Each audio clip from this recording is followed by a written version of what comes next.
Just baseball show for Thursday, September 25th. We are bouncing around the headlines. Jack McMullen, Peter Apple. As always, we are presented by the fine folks at BetMGM, the sportsbook born in Vegas. Remember, folks, download BetMGM, whether that be on iOS or Android, and use promo code JUSTBASEBALL. Why? First bet offer up to $1,500 back in bonus bets if your first wager loses. But remember, gambling problem, call or text 1-800-GAMBLER. Must be 21 years or older. Terms and conditions apply.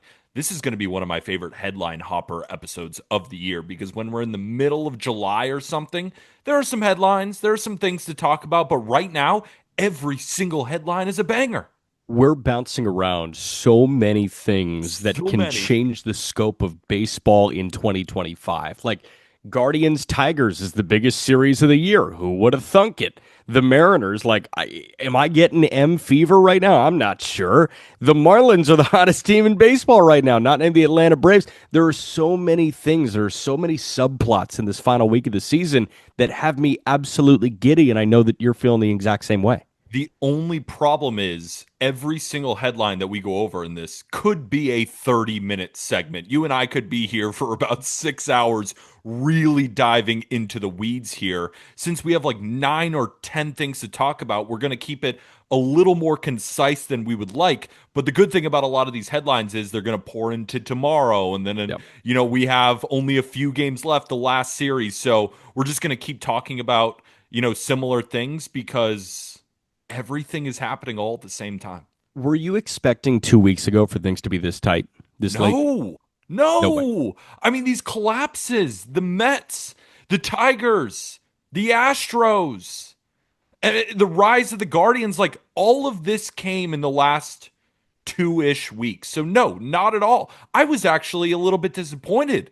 I thought it was going to be a boring end of the season because it looked like everyone had solidified their positions. There were some things like the MVP debate that we're going to talk about, Mariners, Astros, who's going to win that division. There were some things.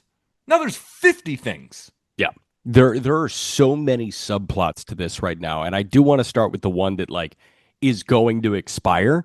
The ABS Yes. challenge system is in play here. It's not going to expire, but it doesn't matter until 26. So we can't keep checking in on this one over the course of the next few days. We can check in on literally every single other one of them.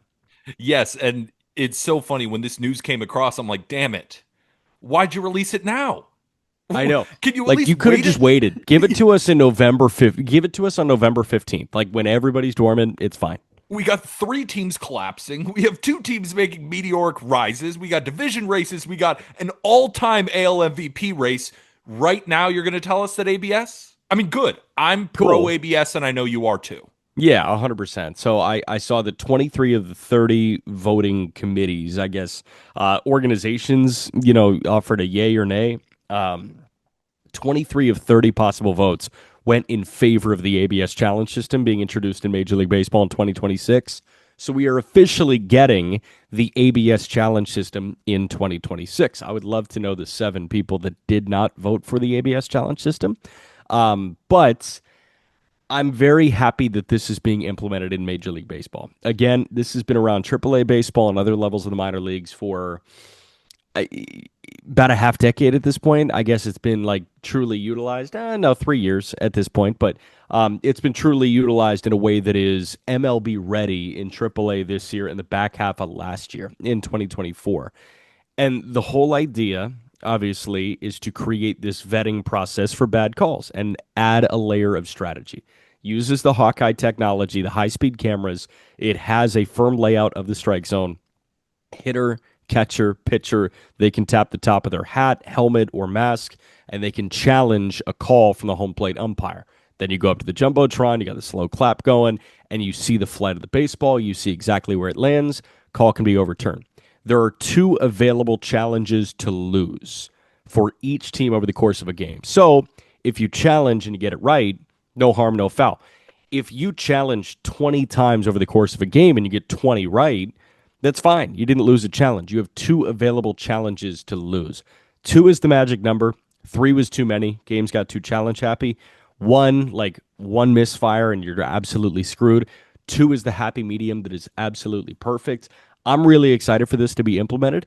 I will say, if anybody says we have robo umps or robot umpires in baseball, I want to slap you upside the head. Like it's not robo umps. Like these guys and girls will still have full agency in calling a game as the home plate umpire. It's just a matter of if the hitter feels like you're wrong, instead of arguing and getting tossed from a ball game, there's an immediate diffusal tactic where they can just tap the top of their helmet and we can find out if the umpire was wrong or not. And one quick thing, you laid it out perfectly. Just one other thing. Only the pitcher, the catcher, or the hitter can challenge, right? It can't come from the dugout or anything, and it has to come immediately after that pitch was delivered. So let's say there is a strike call on a ball in the bottom third. Maybe it just missed the automated strike zone. A batter thinks that was a ball, that was not a strike. Immediately has to tap his head in order to get that challenge. So while you have specific things on the field that a manager can challenge, this is only designated for the pitcher, the catcher, and the fielder. One more thing to quickly wrap up on the ABS stuff. I've seen a lot, it's been on social media, and I kind of just wanted you especially to address this, and you kind of already did, but just dive into it a little bit deeper. I think people are concerned. They understand that this isn't fully robo umps. There's not a freaking, robot back there or nobody back there, and it's just coming up. But their fears are that robo umps are then the next thing that's going to come, right? No. It's going to be ABS for a few years, and then we have robo umps forever. And I knew that would be your answer. I just want you to dive into it a little bit more. The reason I say no is because I watched what a fully automated strike zone looked like, and I watched a home plate umpire wear an earpiece for 2.5 seasons, and it was nauseating. There was no malleability.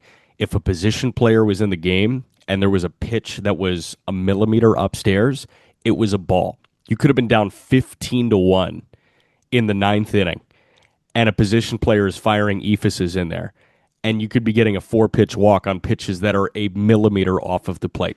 Yeah. That has no place in Major League Baseball. Promise you, everybody hated it. No malleability is terrible. There's something about having the human element there that Major League Baseball will never, ever ditch. When the disapproval rating of the fully automated zone and the home plate umpire wearing an earpiece was that high, and the ABS challenge system approval rating is this high, why would you ever go to the one that people hate? So I don't want to sit here and say, I promise you over the course of your lifetime, we're never going to get this. You already did. Yeah, pretty much. I promise you over the course of your lifetime, you will never get fully automated robot umpires. The human element of umpiring is always still going to exist. Now we just have the vetting process. And I think the vetting process is important. And hey, you know what? Sometimes egos are going to get in the way of players, and you're going to see a pitcher challenge a pitch that was not close, but they're like, no, I earned that strike. No, that's off the plate, and you just lost your team a challenge. So I'm really not worried about this getting any further than what we're going to get in 2026 in the ABS challenge system. One issue, and it comes from me. I don't know. I haven't really seen anybody utter this, but this is at least my opinion. The only downside to it, I am pro entertainment when it comes to sports. Now, what does that mean? In football, I'm pro banning the taunting penalty, right? I'm pro guys getting mad on the field and a brawl ensues. I'm pro manager coming running out of the dugout screaming at an umpire.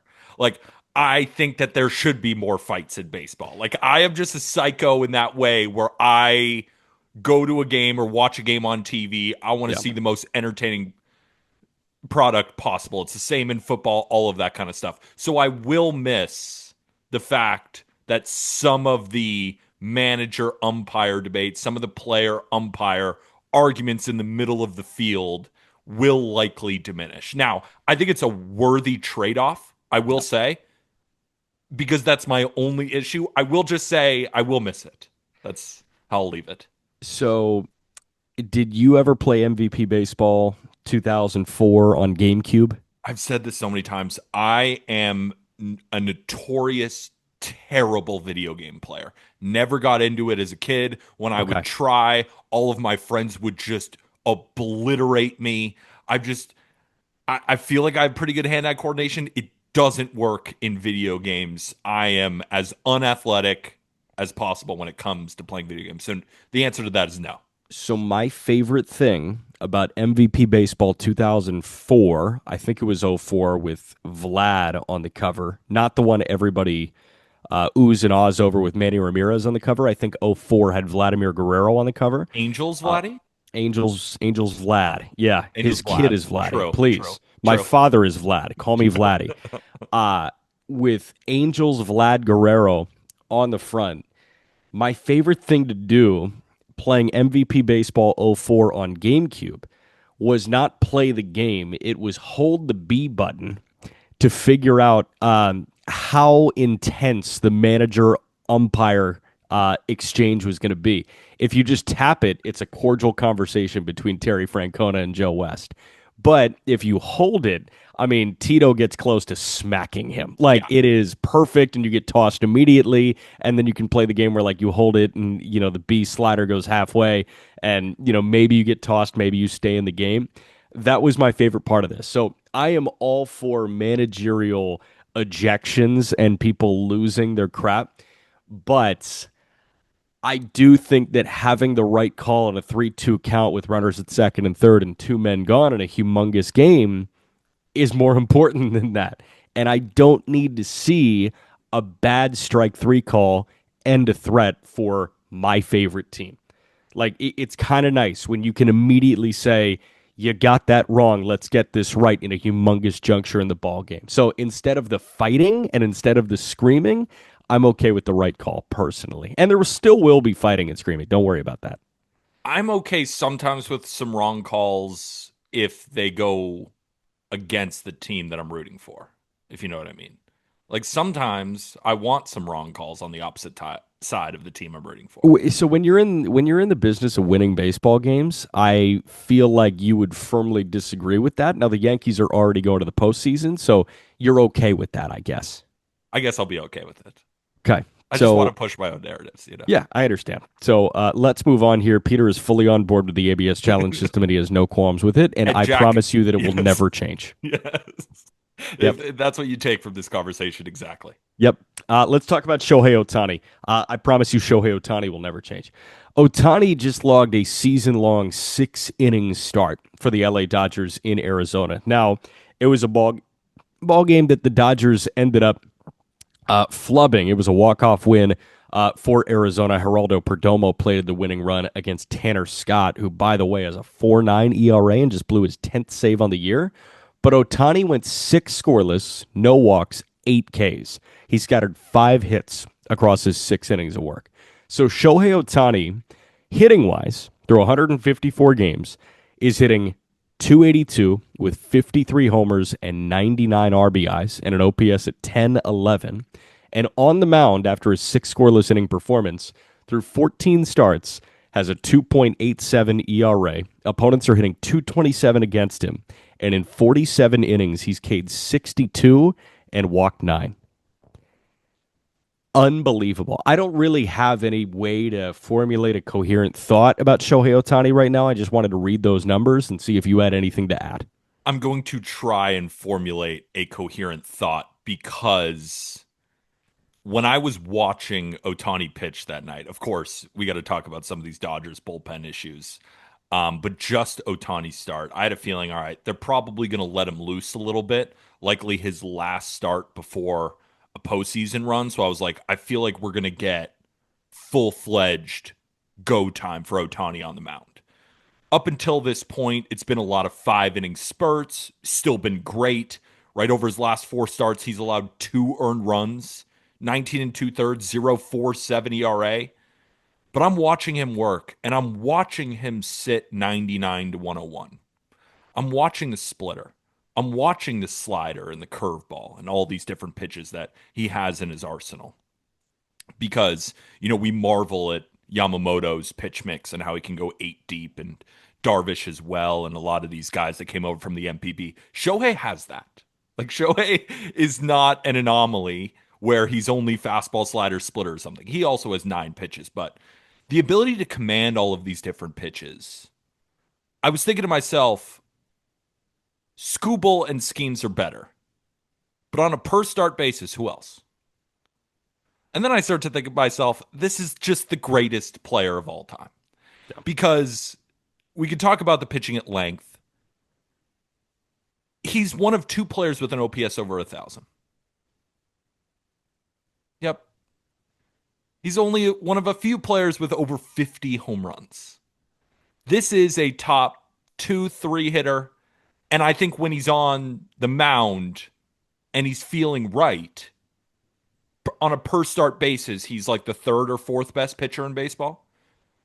In an era where we're seeing, like, I'll give you Skeens, I'll give you Scooble. I can hear an argument for everybody else. Now, in terms of better pitchers, Hunter Brown is a better pitcher because he's going 180 to 200 innings at a 2-3. Garrett Crochet is a better pitcher. Christopher Sanchez is a better pitcher. But I'm just talking about when we get to the playoffs and all of those innings don't really matter anymore. It's just who's the most dominant through 5 or 6 innings. I just don't know how many other pitchers I want more than Shohei. And it's funny enough, you could say Yamamoto is up there right now. But I Yeah. ask you, in a one start basis, like we did this with Mizorowski, and it kind of made us look like idiots because he immediately kind of fell off. But I'm just saying at this moment, and at that moment, I thought that argument was fair. Yeah. I'm not saying moving forward.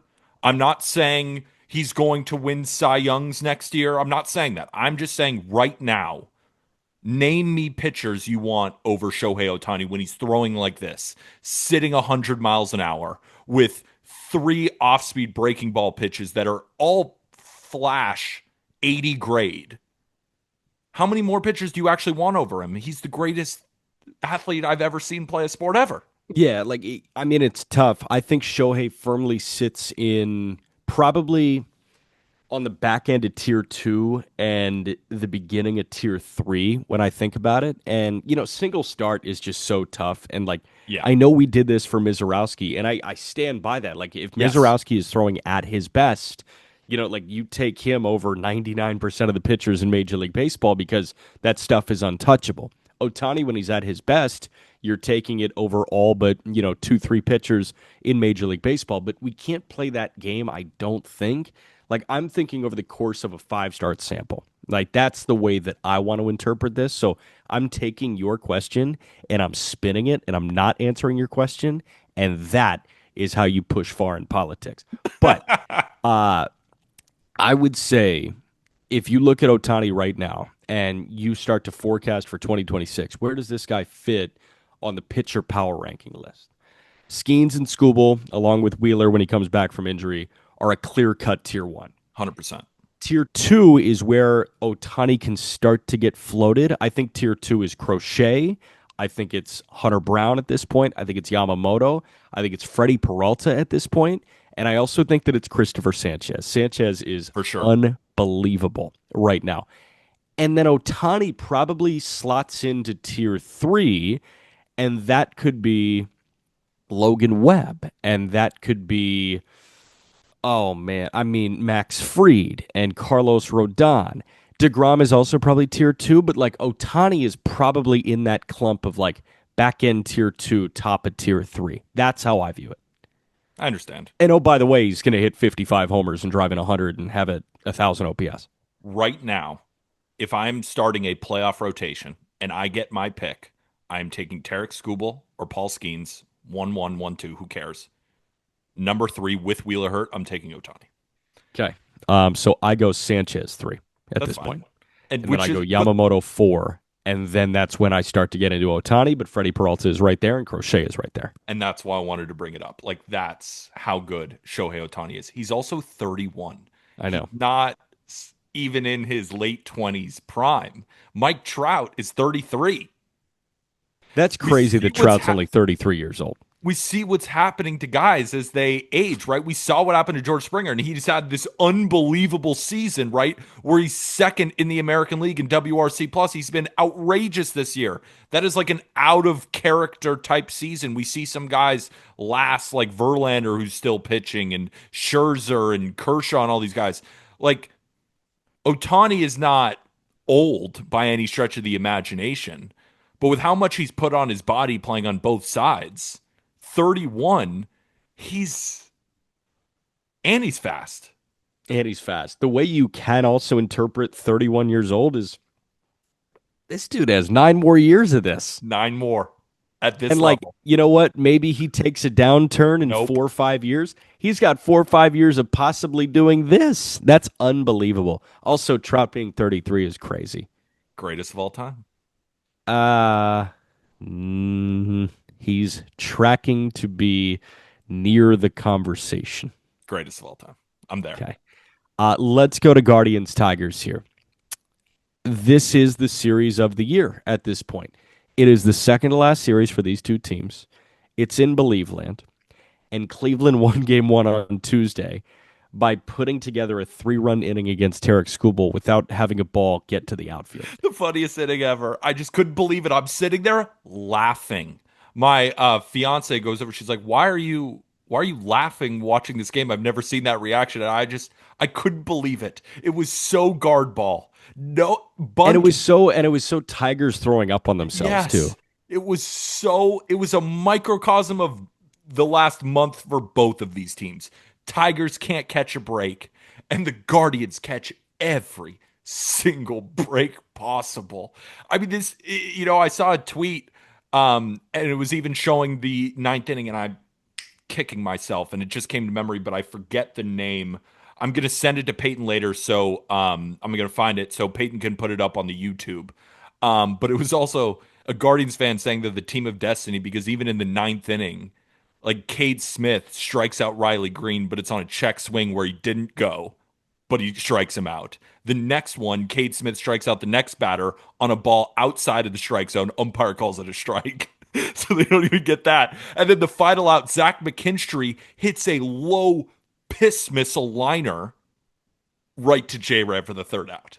So even the ninth inning that had no real, I mean, the Guardians were already up 5. It's Cade Smith. You expect the game to be over. Even the 3 outs all went Cleveland's way. Yeah. Every single thing has gone Cleveland's way. Every single thing has gone the opposite of Detroit. It's got to be an absolute nightmare to be a Tigers fan right now. There's no better way to put it. So how are we going about this? We're doing the 3 reasons why you feel like the Guardians have surged and the 3 reasons why you feel like the Tigers have collapsed. Yeah, so I texted you that, and to me, the Tigers could have 12 reasons, and the Guardians could really have 1 or 2. And I want to start with the Guardians here. The biggest reason why this team has done what they have done is the pitching. And it's a very simple answer, but that is the answer. Because since September, they have 2 guys with the WRC plus over 100. Remember, 100 is league average. That's Jose Ramirez, and that is Kyle Manzardo. So you can't. Bo Naylor's had some great games along this track to success, but overall, his offensive numbers aren't that great. Yeah. So it's not like I can really point to, oh, well, this guy has just gone absolutely wild. I mean, like Jackenzie Noel's hitting 6th in this lineup with an OPS like in the 400s. Yeah. Like David Fry, thank God, it seems like he's okay. That horrible foul tip into the face. What a scary moment. They kept him in the hospital overnight. That was really scary. Yeah, really.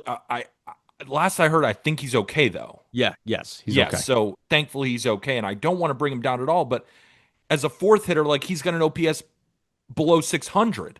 So we go to the starting pitching, and ever since rosters expanded in September, this team has gone with a 6-man rotation, and all 6 have pitched like aces. Yeah. Parker Messick has been the worst of the 6, pitching to a 3 ERA. Yeah. You look at every single Guardians pitcher who's thrown at least 5 innings in this stretch, only one of them has an ERA above 3.38. That's unbelievable. Unbelievable. Zabrowski is so disgusting in the bullpen. He is so gross. Like they just have those patented Guardians arms that come in at the end following these 6-inning shutout performances. Gavin Williams is pitching right now like a bona fide ace. Tanner Bybee has pitched like a bona fide ace before, and this is like his best stretch. Joey Cantillo's the best of all of them. Slade Ciccone. almost threw a no-hitter, a few starts ago, and ever since then he's given up like 3 or 4 earned runs in his last 4 starts. They shut the door, and on the offensive side, I hate to say it, Guardians fans, but the truth is, it's as lucky as humanly possible. On the offensive side, it's timely hitting, it's bunting, it's getting the guy over. So it's not, of course, all luck. It's just not the same sex appeal that we're used to in offense when they go through a winning streak like this, where everybody's hitting. Not really, right? They scored 5 runs yesterday. 3 of them shouldn't have happened. So for the Guardians, it's just pitching, pitching, pitching, pitching, pitching, pitching. Yeah. And then on the Tiger side, or no, go ahead. No. I mean, like, I feel like a good way to go about this exercise would be you doing why the Guardians are there and me doing why the Tigers are here. Go ahead. So the Tigers side, I'll give you that. Okay. The Detroit Tigers, Riley Green was stunned when a reporter told him that they K'd 19 times on Tuesday night. He had to do a double take. Was like, really? Can I say something? I was shocked that was his answer. Riley Green, you're second in baseball in strikeouts. Second in baseball. James Wood is number 1, which is not being talked about. We should probably mention that James Wood has 215 strikeouts this season. No, he's punching out a lot. A lot. But Riley Green, you got your 35 jacks, you got your 110 driven in. But this has not been his coming out party. Yeah. He's striking out. He might strike out 200 times this year. So for that guy to be asked that question and be like, oh, I had no idea. What do you mean you had no idea? Yeah. It's funny. A week and a half ago, the Tigers were in Miami. And one of their notes on their game notes that you get every day is that Riley Green was one shy of Cecil Fielder's franchise record for most punch-outs in a single season. And he broke that record in Miami with 2.5 weeks to go in the season. 2.5 weeks to go. Broke Cecil Fielder's franchise record for most punch-outs in a season. And in that, there was a quote from Riley Green that pretty much discounted that and said, well, Fielder also hit 50 homers that year. Like, that's Riley Green's thought about possibly breaking the franchise record for punch-outs in a single season. Well, Cecil Fielder also hit 50 jacks. I understand that Riley Green has hit 35 jacks. I understand that the power production, like from a RBI and homer perspective, has been really good. Dude, you don't make light of the fact that you're punching out all the time and your team is punching out all the time right now. And there's a lot of pressure on him. He's 24 years old, so I understand it, right? Because Kerry Carpenter, he is like their best hitter. And for all those listening on audio, I'm using quotes because normally at the end of the year, like he has the highest WRC plus. Yeah, but he's sheltered from lefties. He doesn't play all that often, so it's like he's not the everyday guy in the lineup. Spencer Torkelson has had this great year, but it kind of came out of nowhere. There's a lot of other young guys, like Parker Meadows didn't have the season that we wanted. Colt Keith didn't have the season that he wanted. Jace Young didn't have the season that we wanted. Like a lot of the core of the Tigers offense that we were hoping were going to have a big year this year and just continue to elevate the Tigers hasn't happened. The offense runs through Riley Green. Yeah. Point blank, period. When Riley Green is playing well, the Tigers are playing well. When Riley Green isn't, the Tigers aren't. And it's shown through this stretch where Riley Green has struggled. It also has shown up in parts of last season and in this season where Riley Green goes through these slumps. The Tigers really don't perform. It's a lot of pressure to put on a 24-year-old's back. But what I will say is, you're the franchise guy. Yeah. So you should not want that pressure, but you should want that pressure. Yes. You know what I mean? So when we hear about some of the bad things and you're like, oh, I'm completely discounting it or I'm not even thinking about that, it matters. It's tough. Like it wasn't just Gavin Williams striking out 12. It was all the Guardians bullpen arms striking out 2 per inning as well. The whole team is punching out. And you're the guy who's second in baseball and punching out and not caring about it. What type of message does that send to the rest of a really young locker room? Right. And, all in all, like I would say, like the genesis of this Tigers slide, you take a peek at what they've done. Jeff Passan put it out. They had a 12.5 game lead in this division at the end of August. From that date moving forward, they are bottom 6 in strikeout rate as a team. They are also bottom 7 in WRC plus as a team. And you look at the month of September, and Torkelson has punched out 26 times in 80 plate appearances. Green has punched out 25 times in 80 plate appearances. By the way, Riley Green has a 620 OPS this month. Wenzel Perez, through 18 games, has 22 punch-outs and 76 plate appearances, and his OPS is under 600. Like, a lot of these guys are really struggling to slug right now, man. I look at Andy Ibanez, who, like, is getting at-bats right now. He's got a 439 OPS. Javi Baez is 3 for 27 with one extra base hit and one RBI right now in the month of September. Trey Sweeney, the other Planet shortstop, is 1 for 22 with no extra base hits and 9 Ks this month.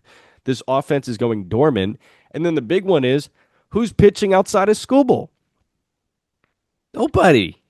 Nobody. And just to further that offense point, I would understand, like, people are probably wondering, why do they continue to play Javier Baez? We all know he was an all-star. There's a cool story. He's a good front half.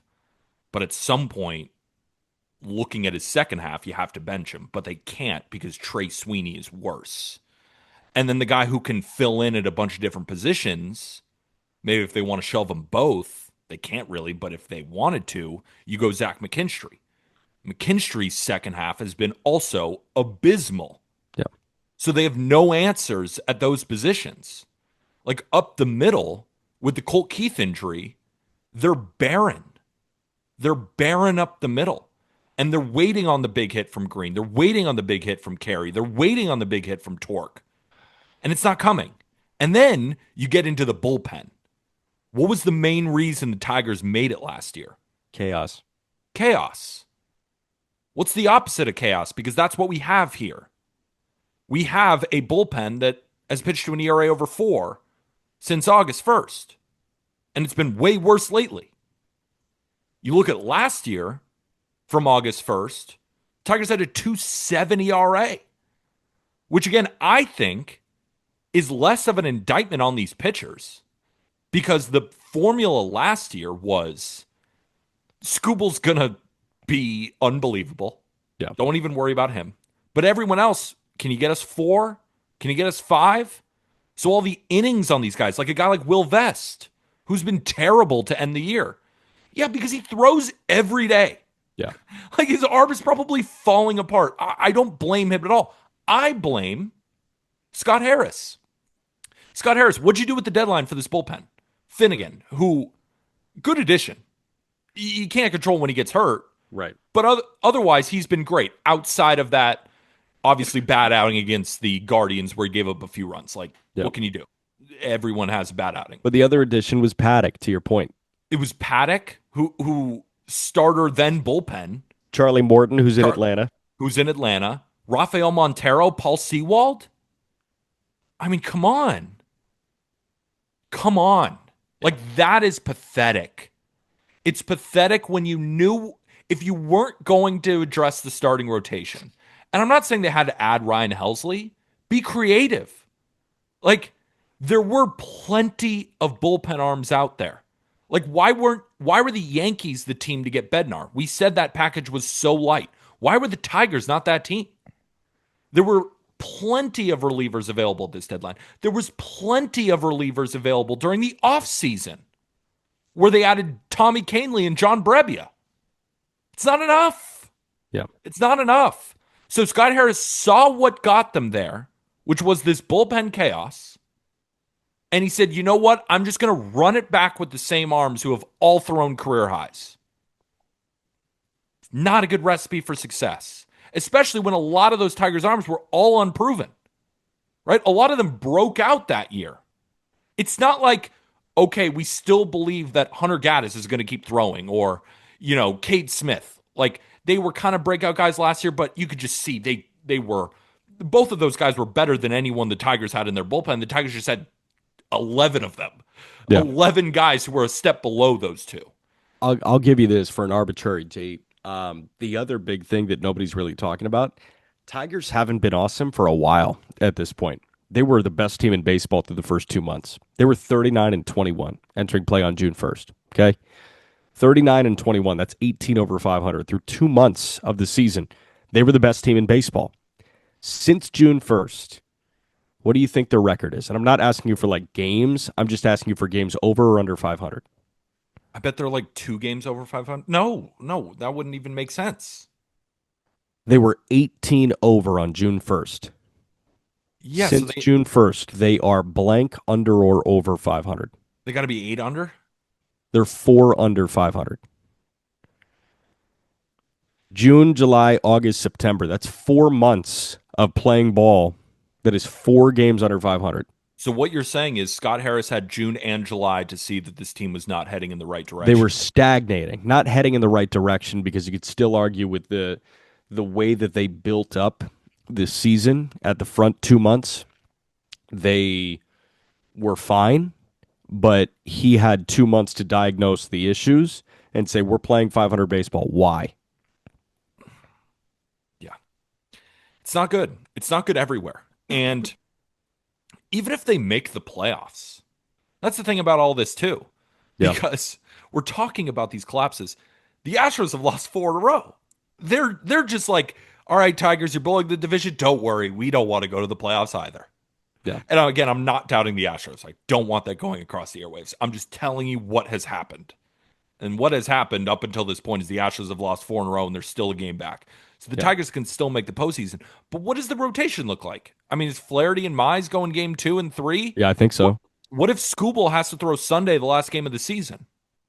Then all of a sudden it's Casey Mize game one. Enjoy it. You're done. I mean, that's why I'm very interested to see what AJ Hinch does at the end of the season, what it's going to look like. Like, do they need to win to get in? Do they need to win the division in order to get better seeding? Like, how does he manage that? Because if Skubal does go 6 innings on Sunday, he's not pitching Tuesday. And presumably, unfortunately, you're probably going to lose game 1. And then is he going to go Wednesday on Monday, 2 days rest? No.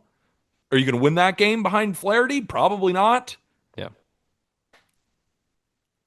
It's a horrible situation all the way around. I'm sorry to say, but it is. It is a brutal situation. And we're going to get to some other situations around baseball in a moment. But again, the AL Central is the biggest story. Listen, you just referred to your fiance. I think for the first time on this podcast, you referred to Amaris as your fiance instead of your girlfriend. Look at I have that. a fiance as well. I'm also sick. So you have a couple of options here. You have Mucinex. You have NyQuil adjacent, nighttime cold and flu. Thank you, CVS. No ads. Or you have the opportunity to get life insurance for yourself and make sure that your fiance is protected in case this cold is the one that does take me out. And if that's the case, I'm going to be okay because I'm trusting my friends at Ethos Life Insurance. Okay? Ethos is an online platform that makes getting life insurance fast and easy to protect your family's future in minutes, not in months. There's no complicated process. It's 100% online. There is no medical exam required. All you got to do is answer a few health questions. Get a quote in as little as 10 minutes. You can get same-day coverage without ever leaving your house. And you can get up to $3 million in coverage. Some policies as low as $2 a day, billed monthly. As of March of 2025, Business Insider named Ethos the #1 no medical exam instant life insurance provider. Ethos has a 4.8 out of 5 stars on Trustpilot with over 2,400 reviews. Protect your family with life insurance from Ethos. Get your free quote at ethos.com/justbaseball. That's ethos, ethos.com/justbaseball. Application times may vary. Rates may vary. We just told you about our friends at Ethos, and now I want to tell you about the fine folks in Seattle, Washington. The Seattle Mariners have officially clinched a spot in the postseason. The Mariners are one of the hottest teams in Major League Baseball. They are not the hottest because the Fightin' Fish exist. The Atlanta Braves also exist. But the Seattle Mariners have won 5 in a row. They've won 9 of their last 10, and they are 88-69. They just secured their postseason berth, and they are steamrolling towards the AL West title. They are also the odds-on favorite, it seems, or at least percentage-wise by Fangraphs, to win the whole darn thing. The Seattle Mariners. What a world we live in, Papel. So there's an obsession with the Mariners going around Major League Baseball, and deservedly so. This run has been incredible, but nobody is as obsessed with the Mariners as Fangraphs is.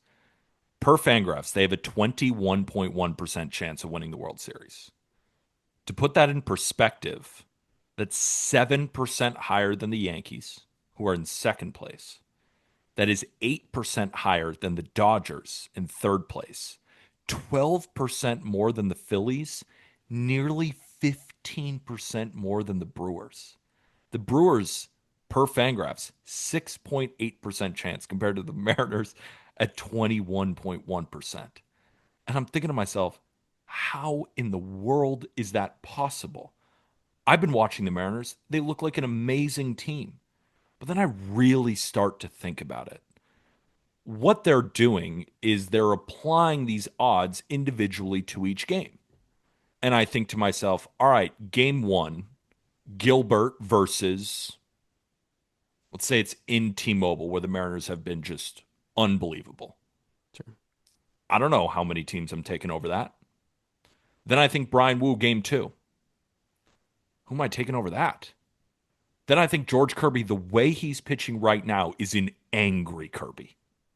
And I love angry George Kirby when he is going after you with full confidence, never throwing balls. That is a diabolical third starter.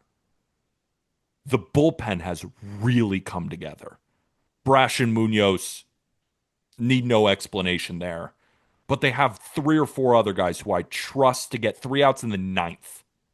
It's an electric bullpen. And then on the offensive side, all right, you have Cal, who's having one of the greatest seasons ever by a catcher. You have Julio Rodriguez, who's doing that thing where he is an MVP candidate in the second half.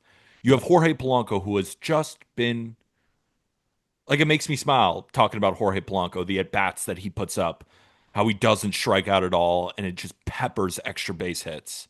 You have Gino Suarez finally coming into his own a little bit, and he is a home run threat whenever. You have Randy Rosarina, who is a noted big time performer when the lights are bright. You have Dominic Canzone, who's got a freaking 800 OPS. And then I mean, oh my God, where's the weakness? There is none. Like, I can start to point weaknesses in other teams. If the Yankees bullpen doesn't get it together, they ain't making it. The Dodgers, as good as they are, Tanner Scott's got a 4.91. Blake Triton's got a 5.5. Kirby Yates got a 5.42. Not good. You need a lead. Shohei Ohtani threw 6 scoreless. They blew it.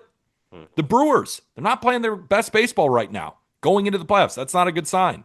And there are some offensive concerns there in that lineup, especially if Bryce Terang isn't Barry Bonds like he was for the first month. The Phillies, you lose Wheeler. Like, they're playing really well right now, but game 3, what are we going to get? And Ranger, does he end the season hot? Like, I have questions. What are your questions about Seattle? Can they win on the road? They just played a perfect series in Houston. Perfect.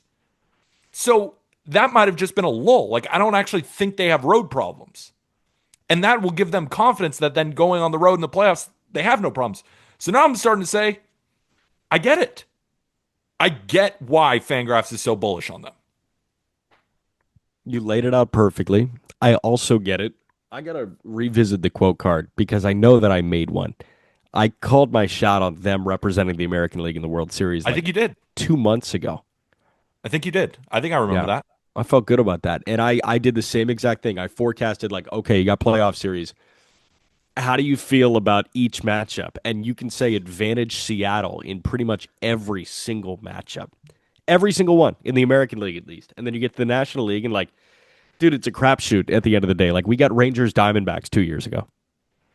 Anything can happen. And Anything. And they put themselves in a position to make something happen for them.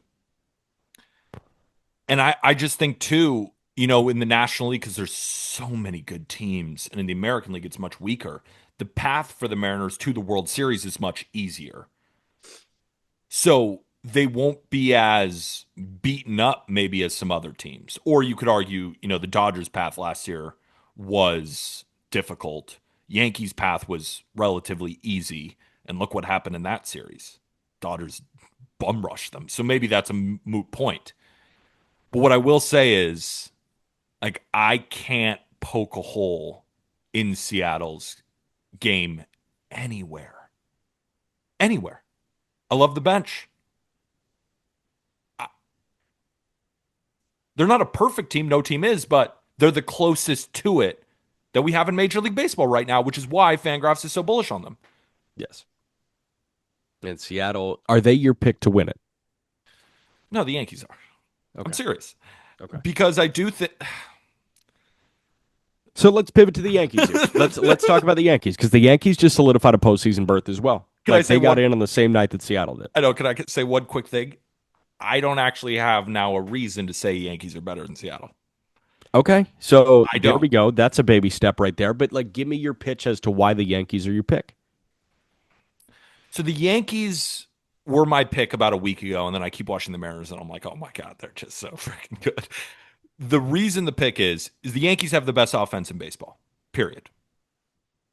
By WRC plus this year, they are number one. They've been swinging the ball. They've been swinging the bat well to end the season as well. Judge looks healthy. Playoff Stanton, Trent Grisham, Cody Bellinger, Jazz Chisholm, Ben Rice, Caballero stepping in. All the defensive problems the Yankees have really fixed. Fried and Rodon are pitching well right now. Luis Gil has really found it. I mean, he looks like a rocket ship right now. And Cam Schlittler is a great four. Can the Yankees bullpen piece it together with how much talent they have back there? If they can, they should roll through the American League. But that's They an run into if. Seattle. That's an if. Seattle has no ifs. The only if Seattle has is they haven't been there, done that, Yeah, which matters. But that's it, right? Arizona hadn't been there, done that, and they still made it. The Rangers hadn't been there, done that. They still made it. So it's not like that's that big of an issue. It's just a tiny one. The Yankees have a real issue in their bullpen, but what I will say is if they are able to remedy that, I do think that they can go toe to toe with Seattle and win. But that's an if. Mariners don't have an if. That's why it's hard for me to say, oh, yeah, the Yankees will win because of this. It's an if. it certainly is. But I understand what you're saying about the offense. I like the pitching too, and Fried Rodon is the 1-2 at the top is amazing. But like that bullpen, it's funny because the Yankee bullpen certainly has more star power, and like you're going to Yeah. see, I think probably just better stuff. Like in terms of pitching ninja clippable stuff, you're going to see better stuff from the Yankee bullpen than the Seattle bullpen. But the Seattle bullpen is just better, and like that might just be Yeah. the Yankees going big fish hunting at the deadline. It's like, oh, Doval is better than blank. It's like, are we sure? Yeah. I It's don't like, know. oh, Devin Williams is way better than Gabe Spire. It's like, Like, is he? I don't know. I mean, Gabe Spire, is electric. Like, is Fernando Cruz better than Bizardo? No. Eh, No. right. Like I mean, like, Weaver's better not stuff. throwing well enough right now. Is Yeah. Weaver better than Matt Brash? No. You might think that. No. Is, nobody we have is Munoz. Right. Their bullpen is better. And their offense is playing so well right now that the Yankees might have a slight statistical argument, but it's not a gap. It's like an inch. Yeah. So, and the Mariners have better starting pitching. That's not a big gap either, but it's a bigger gap than it is on the offensive side. So, yeah, there really is no sound argument for the Yankees over the Mariners. There Yeah. isn't. Can I tell you why the Miami Marlins are making the postseason? Sure. Fish are the hottest team in baseball right now, especially because Atlanta lost on Wednesday afternoon. So their 10-game winning streak is snapped. Should we cut that segment now? Because I did want to talk about that 10-game win streak. It kind of Who, went who completely under the cares? radar. Yeah, I mean, yeah, do Braves fans even know they've won 10 in a row? I've got a quick thing. I've got a quick thing on Atlanta. I can give you something at the tail end, but they had their 10-game winning streak snapped. The Miami Marlins have won 7 in a row. They've won 11 of 12. And the Fish, as we chat on Wednesday afternoon, are not mathematically eliminated. Fangraphs gives them a 0.2% chance to make the playoffs. But again, cue up Jim Carrey from Dumb and Dumber. So you're saying there's a chance. They have been pitching. The rotation has been very, very strong. The bullpen has been really good. They've had some guys step up. And offensively, they are so annoying. It's so much fun to watch. I love that. They don't punch out. They're walking. They're seeing a bunch of pitches. The running starter pitch counts high. They're getting to bullpens. They're exploiting teams that are not sleepwalking, but coming into it maybe taking that weekend or midweek series for granted. Like the Miami Marlins are a heck of a lot better than it feels like a lot of teams give them credit for coming in. Texas was a bunch of dead men walking, it seemed, and the Fish swept them in Arlington. Easy. I mean, it was like painless. They take two or three from Detroit. They sweep the Rockies in Colorado. That can get weird and wonky and squirrely, and they swept the Rockies. And then they take game one against Philly on Tuesday night in 11 innings in a game that, like, Christopher Sanchez went seven scoreless in. That's what I was about to say. Like they beat the Phillies last night after a 7 inning shutout performance from Christopher Sanchez, the fight that this team is showing. And it's, I flip on a Marlins game and I throw you on the audio and I'm just smiling ear to ear, like hearing you call this like late magical run. And, we were talking about with Arm yesterday, like just the feeling of being in it on September It's 24th with really only four nice. games. It doesn't happen all that often, but there are also more reasons. Like for me, we won't have this conversation, but I'm looking at them from a betting angle for next year because I'm loving all the reinforcements that are going to come in that have been injured. Like this is an injured Marlins team. Yes. This is not the Marlins at full strength. No, Our guy there's no Griffin Con Stowers. No Yeah. Stowers. Our guy Griffin Conine came back last night and hit a huge home run off David Robertson. Yeah. That was sick. Like it's such a cool thing for the fans of Miami, but selfishly, this is awesome. Like in my world, like one of my best friends is calling the Marlins. One of my other best friends, Aram, is a lifelong Marlins fan.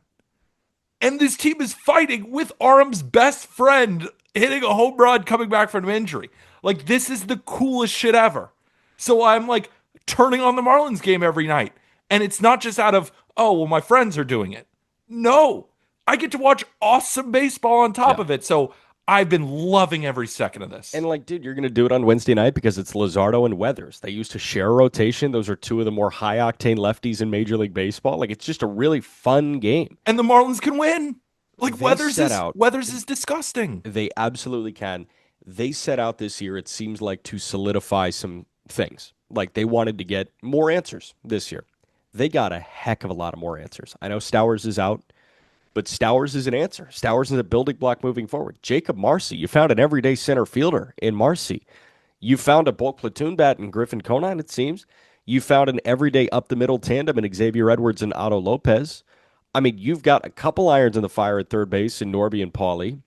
Augustin Ramirez is what, 33 doubles, 21 jacks this year? Like, that is a legit offensive piece. Oh, by the way, this rotation looks gross. Sandy's throwing his ass off right now. Cabrera just came off the IL. Yuri Perez is finding the groove again. Ryan Weathers is back healthy. And then you got Junk as the 5 right now, but you've got Thomas White and Robbie Snelling starting game 1 and game 2 of the AAA championship or the IL championship series. So, like, there's so many good things, but the thing to me that they solidified this year was the bullpen. Like, it's so cool to have this many bullpen answers. They've had some guys step up that haven't had good years. Like Josh Simpson, George Soriano, they've been like getting outs over the last week and a half that they weren't necessarily getting in June or July. But you go into next year, and Bender's healthy. Fauché is here. Ronnie Enriquez is probably the most underrated reliever in Major League Baseball at this point.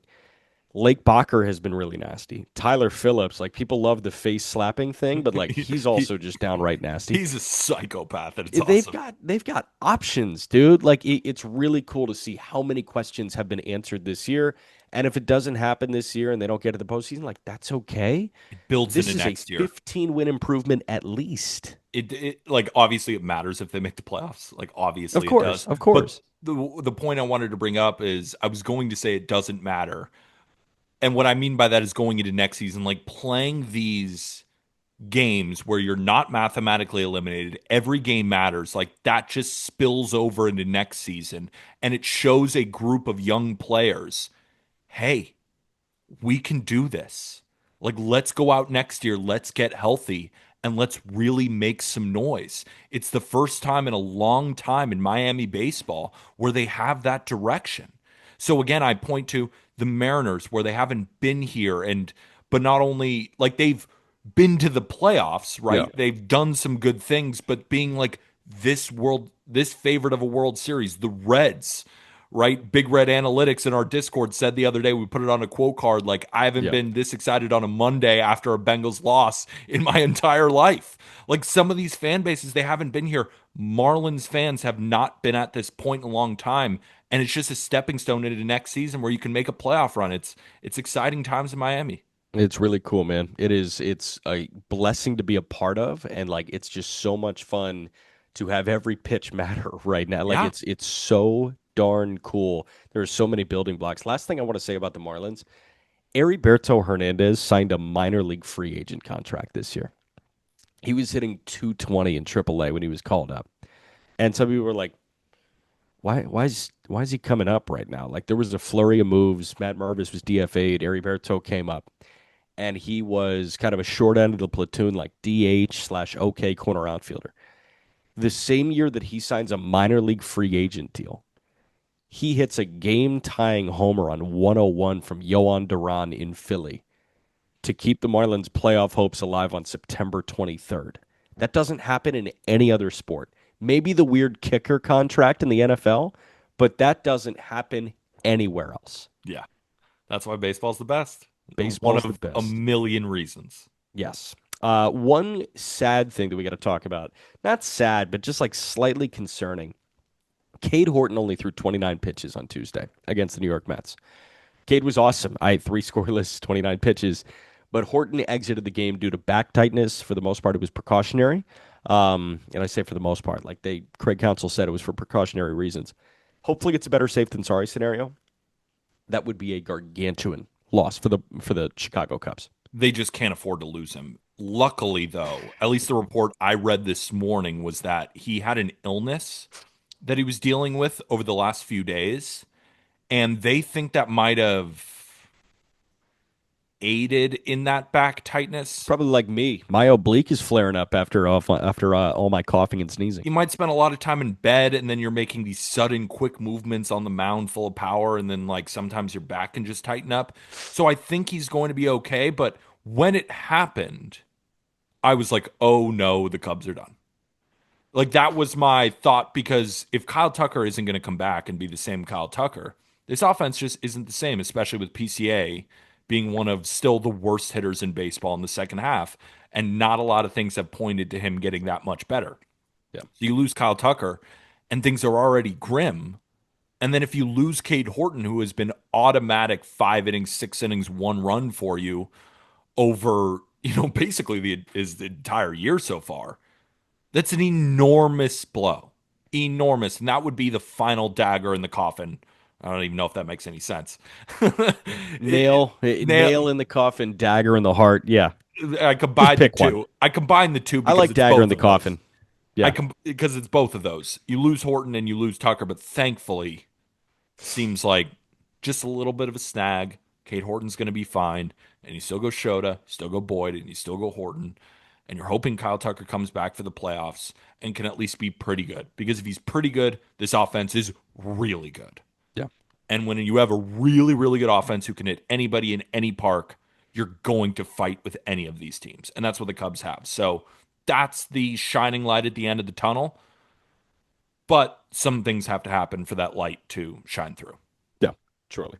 Okay. Last but not least, the Atlanta Braves just had a 10-game winning streak snapped. I really don't have much to add here except Hurston Waldrop is solidifying himself as a humongous piece of this rotation moving forward. And if they don't do everything in their power to retain Ha-Sung Kim and have him play shortstop for them, they're making a humongous mistake.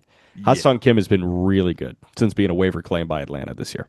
Drake Baldwin has also been really good over this stretch. Ronald Acuna Jr. I mean, we have Acuna MVP back if anybody has been watching Braves baseball lately. This guy in the month of September has got a 213 WRC plus. He's hitting 340. He's hitting the shit out of baseballs. We're going to talk about him next year. I think I'm going to take him to win MVP. But then again, Shohei's in the league, so it's like kind of impossible. Can I take Acuna to finish second next year? Yeah, I wonder if that's a possibility. Yeah, so maybe not a bet, but like I'm IDing him already next year. Matt Olson's back to being like Matt Olson. For all those watching on YouTube, my eyes got really big. It's because my eyes get really big because all I'm doing is watching balls fly out of the ballpark or just fly off his bat. He's been awesome. There have been a couple other guys who have been really, really solid. It's the Braves are playing like we thought they would this season. That's what they're doing right now. Even though Yeah. they have a really diminished starting rotation right now, the bullpen has stepped up during this win streak. Did they lose? We're recording like kind of towards the tail end of Yeah, that they lost. match. They lost. Okay, so Yeah. the win streak is over, segment is over. But what I will say is Acuna looks phenomenal. Yeah. That's our program, folks. I One got more to go thing. get on a bus. Yeah, what Oh, you you got? got to go get on a bus No, too. what you got? Maybe Arm and I could talk Cal versus Judge tomorrow. Oh yeah, talk Cal versus Judge tomorrow. Yeah, All that's right, we'll fine. do it. We'll put a pin in that puppy, and we'll put a dagger in that coffin, and I guess we'll talk to you on Friday. Give us all the plugs you need. Yeah, so hopefully everybody enjoyed the show. And if you did, the best way to support is to rate and review on Spotify and on Apple Podcasts 5 stars. And if you're listening or watching on YouTube, best way to support there, like, comment, subscribe. Go get yourself some Just Baseball merch. Also, the lids code. We'd really appreciate it, people. It helps us both out by texting. Let me make sure I got it. Do you have the right number? I just want to make sure we get it to the people. It's like 29. Let me just find it. This is probably the worst end to a show. You text baseball, text the word baseball in all caps to 29017. You automatically get a 20% off code to lids for That's great. the numerous amount of locations, hopefully in your area. Very, very easy. Takes 30 seconds. Helps you, helps us, helps this show, continue to give out free episodes for hopefully the rest of our lives. So make sure to text baseball to 29017. It's And a that'll good do it. stuff, baby. For Jack McWillen, I'm Peter Apple. We're going to see you tomorrow. With that, thank you, everybody.